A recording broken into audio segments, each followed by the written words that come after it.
ஒரு நாட்டின் ராஜா தன் குழந்தையின் பிறந்த நாளை முன்னிட்டு கோவிலில் அன்னதானம் செய்து கொண்டிருந்தான். அப்போது ஒரு பரம ஏழை வரிசையில் வந்து நின்றான். அவனை பார்த்த மற்றவர்கள் முகம் சுளித்து ஒதுங்கி நின்றனர். இதை உணர்ந்த அந்த ஏழை, இவர்களுக்குத்தான் நம்மை பிடிக்கவில்லையே, வரிசையில் நிற்காமல் ஒதுங்கி நின்று எல்லோரும் அன்னதானம் பெற்ற பின்பு நாம் வாங்கிக் கொள்வோம் என்று தள்ளி நின்றான்.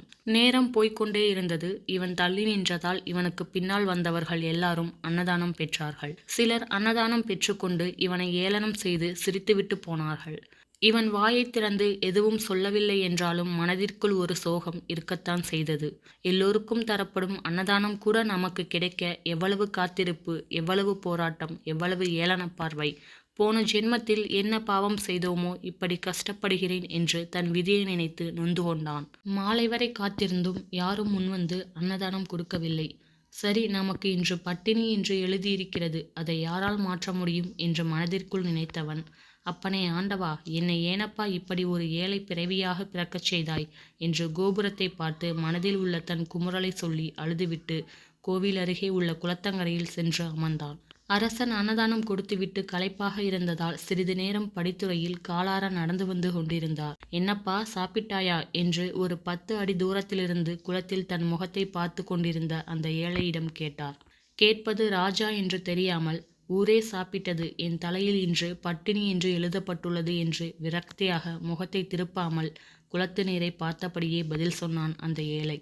அவன் சொன்ன பதில் ராஜாவின் மனதை உருக்கியது. என் முதல் குழந்தை பிறந்த நாளில் ஊர் மக்கள் யாரும் பசியுடன் உறங்க செல்லக்கூடாது என்று தானே அன்னதானம் ஏற்பாடு செய்தோம். ஆனால் ஒரு அப்பாவி ஏழை பசியால் இப்படி புலம்புவதை கேட்டு ஏழையின் தோளில் கை வைத்து, மன்னித்து விடப்பா, ரொம்ப பசிக்கிறதா உனக்கு என்று கேட்க, அதுவரை சரியாக கவனிக்காத ஏழை குளத்து நீரில் தலையில் கிரீடம், காதில் குண்டலம், நெற்றியில் திருநீர், முகத்தில் வாஞ்சை என்று ராஜா தெரிய திடுக்கிட்டு எழுந்தான். ராஜா, நீங்கள் என்று தெரியாமல் அமர்ந்து கொண்டே பதில் சொல்லிவிட்டேன், மன்னிக்க வேண்டுகிறேன் என்று பதறினான். இவனின் பண்பை பார்த்த ராஜா சத்தமாக சிரித்தார். வா, இன்று நீ என்னோடும் என் குழந்தையோடும் விருந்து உண்ணப் போகிறாய் என்று அவனை பேசவிடாமல் இழுத்து சென்று அவரின் தேரில் ஏற்றுக்கொண்டு அரண்மனைக்கு விரைந்தார். போய் குளித்துவிட்டு வா என்று தனக்கென்று வாங்கி வைத்திருந்த புதிய ஆடைகளில் ஒன்றை அவனுக்கு கொடுத்தார். குளித்து புத்தாடை அணிந்து வந்த ஏழைக்கு அறுசுவை விருந்து கொடுத்தார். விருந்து முடித்ததும் அவன் கையில் ஒரு குடம் நிறைய பொற்காசுகளை கொடுத்து, இன்றிலிருந்து நீ ஏழை இல்லை, இந்த பணத்தை வைத்து நீ விரும்பும் தொழிலை நேர்மையாக செய்து கௌரவமாக வாழ் என்று வாழ்த்தினார். அதுவரை அமைதியாக இருந்த ஏழையின் கண்ணில் தாரை தாரையாக கண்ணீர் கொட்டியது. ஏனப்பா அழுகிறாய் என்று ராஜா கேட்க, நான் இதுநாள் வரை பிறவி ஏழை என்று மட்டும்தான் நினைத்திருந்தேன் ராஜா. இந்த தருணம்தான் நான் ஒரு பிறவி முட்டாள் என்று புரிந்து கொண்டேன் என்று சொன்னான். ராஜாவோ, ஏன் அப்படி சொல்கிறாய் என்று கேட்க, வாழ்க்கையில் இன்றுதான் முதல் முறையாக கோபுரத்தை பார்த்து என்னை ஏன் இப்படி வைத்திருக்கிறாய் என்று இறைவனிடம் கேட்டேன்.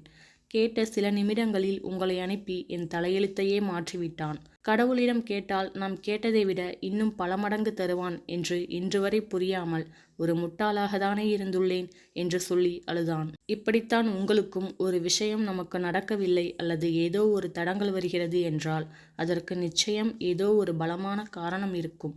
உங்களுக்கு ஒன்று கிடைக்கவில்லை என்றால் சராசரியை விட மிகச்சிறந்த ஒன்றை நமக்காக கடவுள் தரப்போகிறார் என்று முதலில் நம்புங்கள். நம்பினால் அதை தருவதற்கு கடவுள் தயாராகவே இருப்பார். நன்றி.